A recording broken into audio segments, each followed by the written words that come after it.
Salvaguardas de la oralidad. Cartago, entre palabras, investigación y memoria. Bueno, Luis Fernando, buenas tardes. Mi nombre es Alexander Moriones y junto a mi equipo estamos desarrollando este hermoso proyecto denominado Salvaguardas de la Oralidad, Cartago, entre palabras, investigación y memoria. Muy agradecidos de que nos haya abierto este espacio para compartir un poco alrededor de la palabra, alrededor de esas historias que se tejen tanto en la zona urbana como en la zona rural, como lo es este espacio donde nos encontramos hoy, el privilegio. Fernando, como para entrar un poquito en confianza, me gustaría saber cuál es ese recuerdo que tiene de niño. Bueno, primero que todo, Alex, muchas gracias. Qué bueno estos proyectos que buscan salvaguardar esa tradición, esa cultura, eso que tanto necesitamos que las próximas generaciones las tengan. Bueno, ¿qué recuerdo tengo de niño? Yo me crié en esta tierra, me crié con mi familia, con mis primos, con mis tíos, y es un recuerdo muy bonito, una niñez que se vivió al 100%, se disfrutó del campo, se aprendieron de los abuelos, de los mayores, se disfrutó como se tenía que disfrutar la niñez. Cartagüeño 100%. 100%, 100%, muchas generaciones ya acá en Cartago, venimos de familia paisa, familia libanesa, pero ya varias generaciones acá en Cartago. Qué bonito. ¿Cómo era Cartago en esa época que usted recuerda de niño? Bueno, te cuento un poco para que entiendas de lo que vamos a hablar, sí, de lo que te voy a contar. Resulta que yo convertí un aspecto, podríamos decir, trágico de mi vida, pues lo convertí en algo positivo. Yo de muy niño, pues mis papás se separan y me tengo que ir a vivir donde los abuelos, ¿sí? Mis abuelos vivían en el centro de Cartago.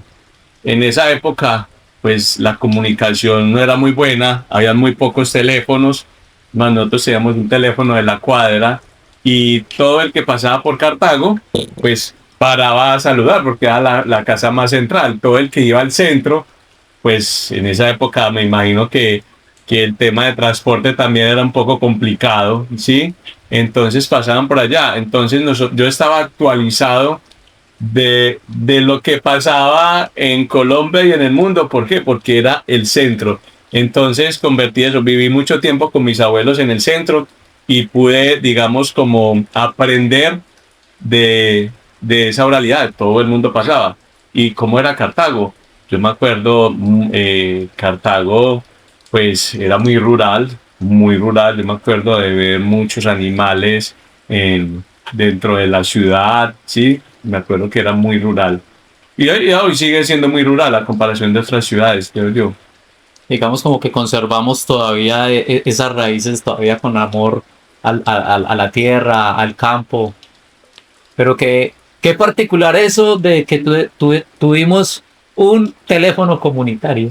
Sí, claro, no sabía. De la época de los caminos de herradura. Total. Pues claro, llegaba la historia del caminante a diario. Y te das cuenta de todo lo que estaba pasando. ¿Cuáles eran esos encuentros de comunidad donde precisamente se contaban esas historias?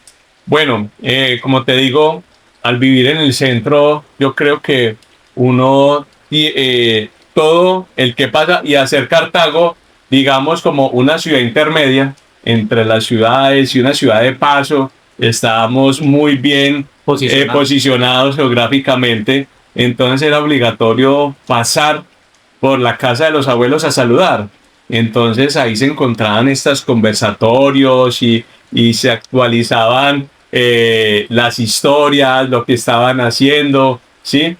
Entonces desde ahí venimos de ser la casa central, la casa, digamos, de ese matriarcado que la gente busca siempre ir. Entonces siempre nos reunimos ahí alrededor del abuelo y de los abuelos en realidad. Vengo de una familia grande, muy unida, entonces pues siempre nos reuníamos alrededor de la visita, del encuentro. O sea, no solamente era el viajero de paso que llegaba a esa casa materna, sino que llegaban los vecinos, los Siempre. primos. ¿Cuántos primos?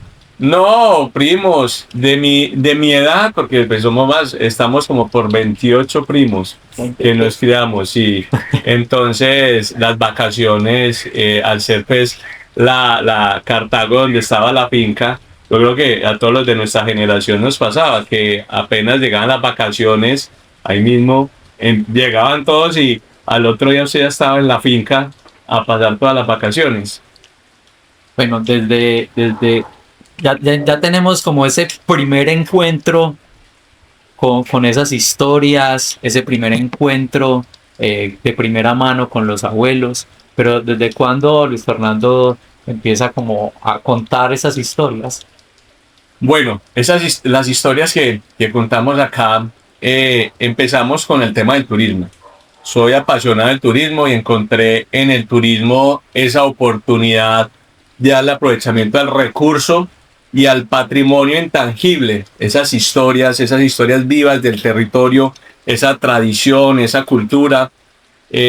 También pues por cosas de la vida tengo acceso, tenemos un archivo familiar amplio, más o menos 150 años, que es el de la ofrenda de la casa de Durangamba. Entonces pudimos ver esas historias de hace 150 años, cartas personales que nos narraban cómo era la vida en ese momento, las bondades del campo, ¿sí?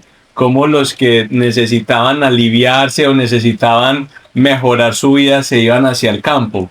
Entonces, cuando empiezo en el turismo, empiezo a contar esas historias, empiezo a recolectar las historias de este territorio, porque gracias a la tradición que se tiene conocimiento de lo que ha pasado con esta tierra, ¿sí? Y también la tradición oral de las personas que van contando y convierten esas leyendas y esos mitos en verdades, ¿sí? En verdades que muchas veces lo confronto con personas de mucha sabiduría y quedamos en lo mismo. Dejémoslas ahí. No creo en brujas, pero de que las hay y todo ese tema que le da dando, digamos, como esa magia, ¿sí? Al territorio. Esa mística, y me imaginé el baúl de los cuentos y de las historias, como acá. Hay algo muy particular que alguna vez compartimos y en ese baúl encontramos la historia o de una u otra forma cómo se construye el camino del privilegio. Total, sí, sí, sí.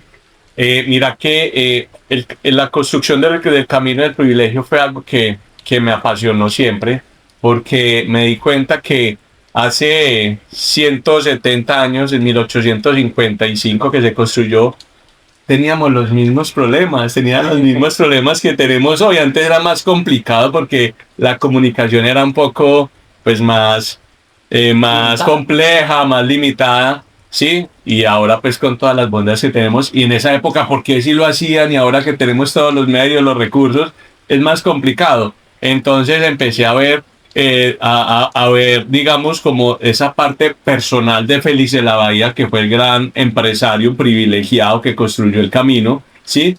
Y empezar que la vida de él, similar, con sus hijos calaveras, que le sacaba problemas, que se les volaba, que no quería estudiar, con su esposa también que tenía con todos los trabajadores, con todos sus, digamos, como los mismos problemas de hoy en día. O sea que la historia nos va contando eso.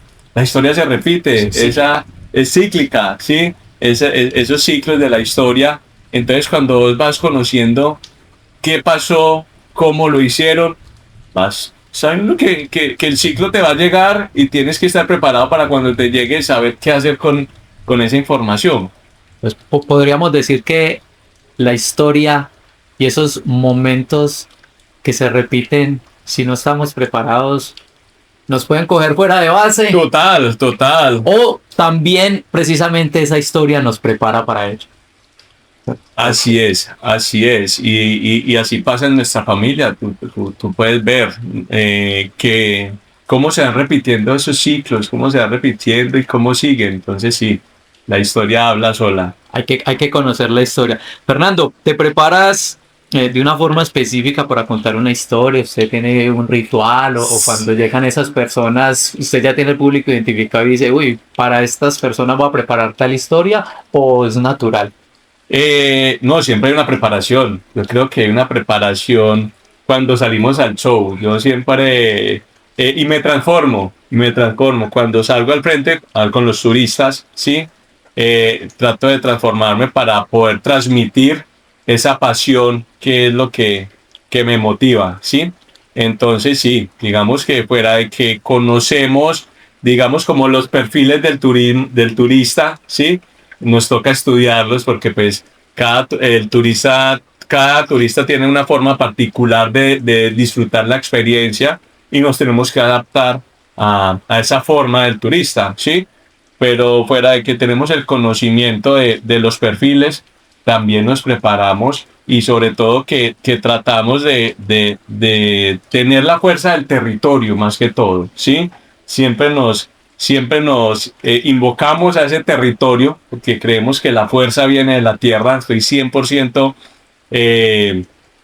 digamos seguro de eso, la fuerza viene del territorio.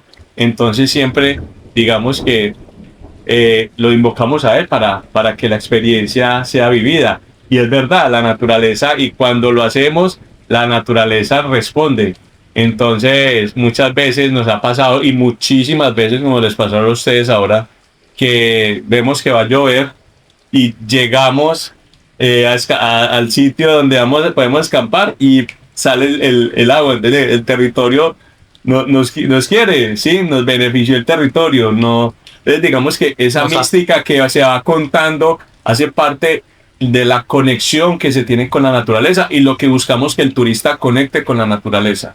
Nos arropa el territorio, la que esa es una mística muy particular porque pues hay unas formas técnicas, cada quien define pues cómo se conecta antes de llegar a la palabra, pero esa está muy bonita. Yo creo que era muy acertada para el espacio donde nos encontramos. Claro, ese permiso a la tierra. Sí, toca tener esa apertura. Y sentir qué historia nos va a contar o qué historia nos va a mostrar. Sí.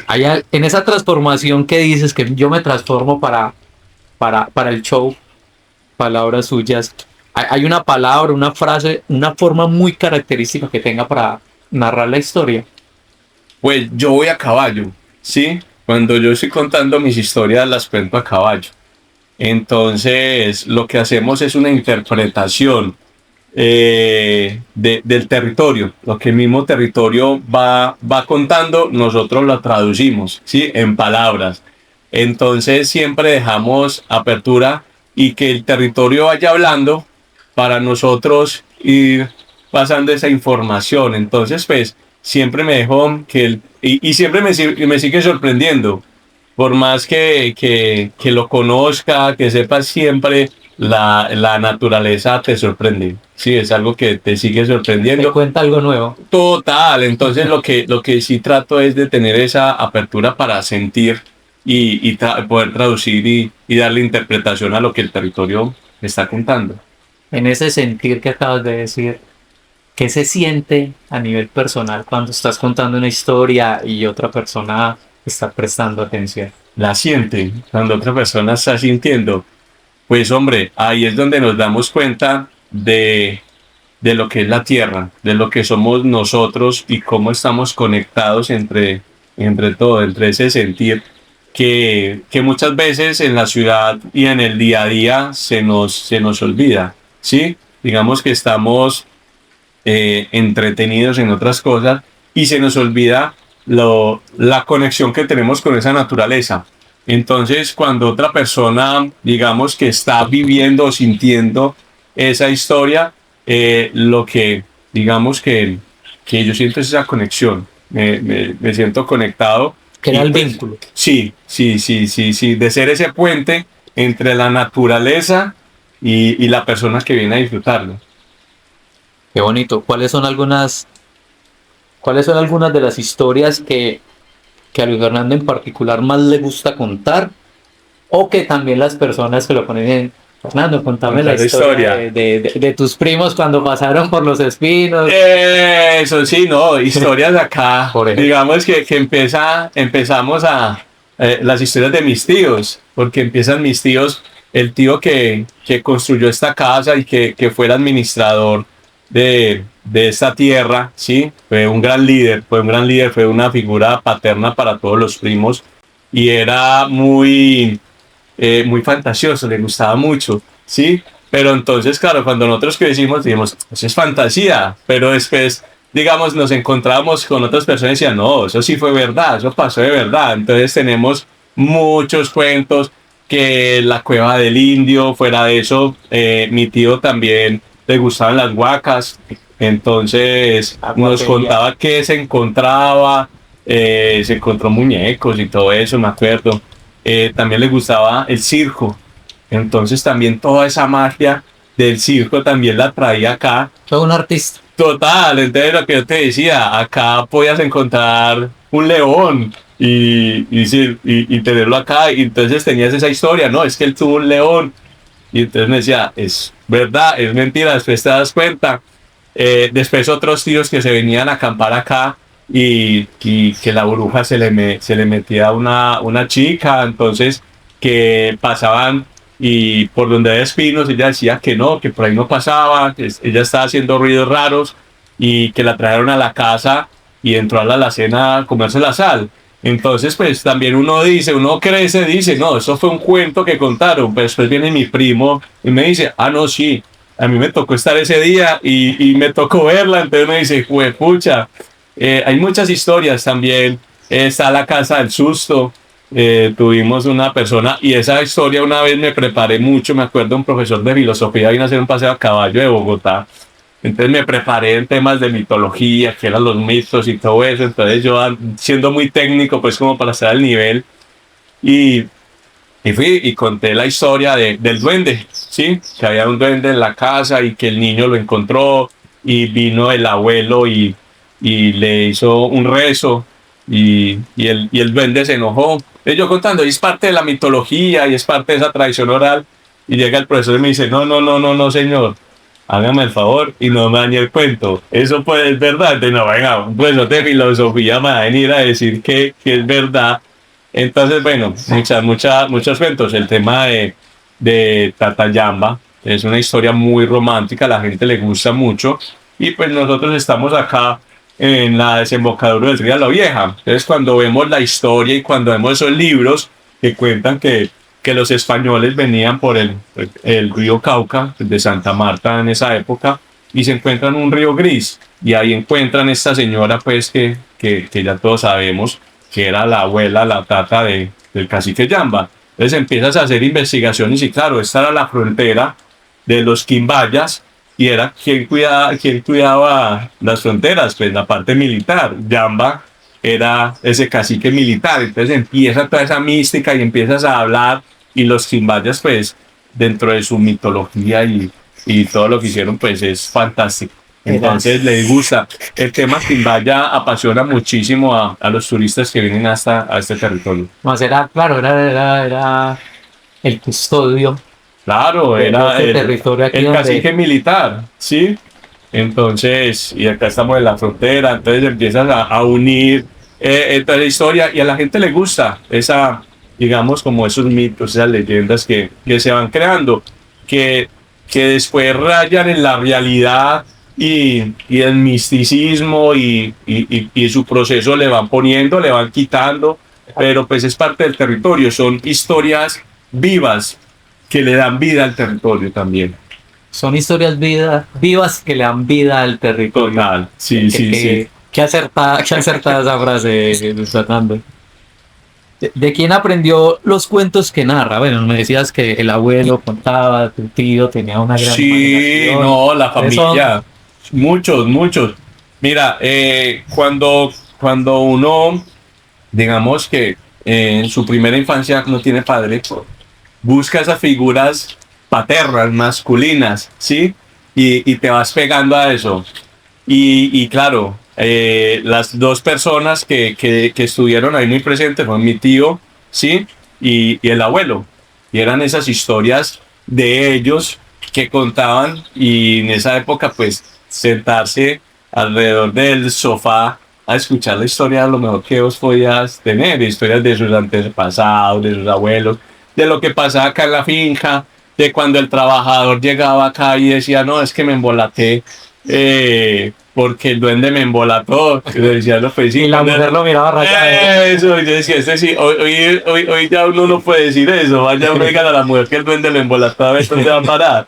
Pero esa parte me gustaba mucho escuchar historias y creo que eso me convirtió en un buen anfitrión, porque me permitía esa visita, me gustaba, digamos, como llenar ese conocimiento. Dar apertura a quien llega. ¿Qué papel cree que tiene como portador de esas historias en el territorio?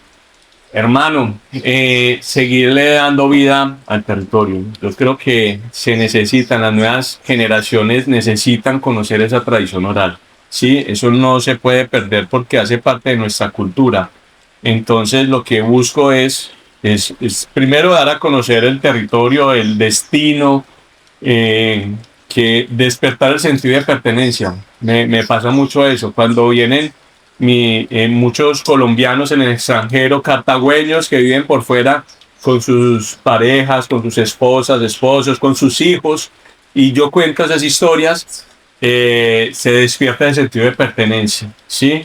Esa raíz que trae el turista. Entonces, eso es lo que yo quiero hacer, que las personas vengan y conozcan su territorio, su tierra, sus raíces, de dónde venimos. Entonces, creo que ese es mi gran propósito. Su propósito. Sí, sí, sí. El propósito que nos mueve alrededor de la palabra casi siempre está muy ligado a ese origen que tenemos de niño y ya entendemos un poquito de dónde viene esa raíz aquí en Luis Fernando. Digamos, está muy presente, obviamente, el mito de Catayama, bueno, la casa de los espantos, pero ¿cuál es ese cuento? Y me gustaría que nos lo contaras aquí en corto. Ese cuento que usted asocia a un espacio en particular de Cartago, Sí. o un árbol. No, acá lo tenemos. El que te va a contar cómo fue el cuento, no que ahorita lo pasé muy rápido, el cuento de la bruja, ¿sí? Y con mi tío, una vez mi tío se vino para el bosque, nosotros tenemos acá un bosque, ¿sí? Es una zona pues es una montaña llena de árboles y es una zona espectacular para acampar. Y se vino con sus amigos, ¿sí? Una chica que estaba con ellos se sentó en una piedra y empezó a silbar. Y hacía a silbar y le respondía. Y siguió silbando y le siguieron respondiendo. Después esa chica empieza a hacer, digamos, como a gritar y a hacer ruidos raros. Y pues ya los tíos y los amigos le dicen como que bueno, ya, párale pues, bájale. Y él sigue gritando. Ahí llegan y la amarran porque pues ya se puso agresiva, ¿sí? Y la aprietan y ella, serán varios hombres, y ella logra soltarse, ¿sí? Después de mucho hablar y convencerla, logran convencerla de que se vengan para acá, para la finca, ¿sí? Para la casa principal. Entonces de ahí estaban pues en una loma, lejitos, se tienen que venir caminando y habían muchas espinas, ¿sí? Era una noche muy oscura y mi tío cuenta pues que venían descalzos pues porque todos eran acampando. Cuando pasó eso, entonces se vienen y habían chuzos y ella decía sin tocarlos, no pasen por ahí que están los chuzos, no pasen, volteen, y iba guiándolos, ¿sí? Cuando llegan acá, pues lo normal llegan donde mi tía había acá en la casa, y lo normal que en una finca, lo que yo siempre digo, leche, agua, yogur, queso, pero lo que uno siempre ofrece, limonadita, jugos de alguna fruta, y le ofrecían de todo, y no quería. Y estaba una alacena abierta donde se guardaba, pues digamos, como todos los productos del mercado, y se entra ella y coge la sal y se come la sal a cantidad. Entonces digamos que fue una historia real, porque como yo te decía, pues siempre fue el mito pues por allá, pero mi tío dice, a mí me pasó y mis primos la vivieron, y es una historia de acá de esta tierra que pasó. Nadie le explica qué fue, ¿sí?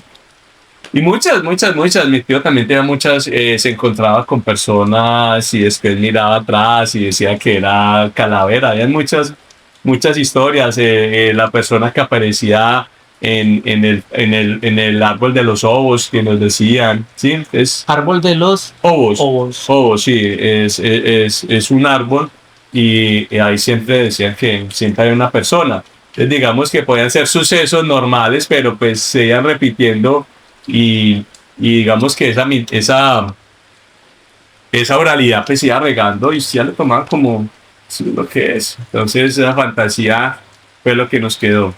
Que esa palabra que nace como una pequeña semillita y que precisamente lo que vos nos contabas ahora, que se iba alimentando con cada persona le va agregando, le Un va poquitico, quitando claro. y se va Sí, sí, expandiendo sí. por el territorio y se convierte de una u otra forma en un punto identitario y hace parte ya del paisaje que nos conecta directamente, no solo con el árbol en este caso, sino con esa historia. Total. Esa Sí, sí, historia sí, sí, sí. que- Luis Fernando, ¿usted cree que estamos en riesgo de pérdida de esa tradición oral, de esos narradores? Hombre, sí, la tecnología, aunque nos aporta muchísimo, también nos aleja de esa cultura, sí, de esa oralidad. Ya nos vamos haciendo cada vez más independientes, sí, nos vamos alejando cada vez más y se va perdiendo esas comunidades que alrededor del tejido, del fuego, iban contando su tradición oral, sí. Ya se ha perdido mucho, ya hay espacios muy pocos que buscan eso y fuera de eso, pues que las nuevas generaciones ya no lo encuentro tan divertido porque tienen pues digamos que en la nube tienen otras cosas más que más sorprendentes, ¿sí?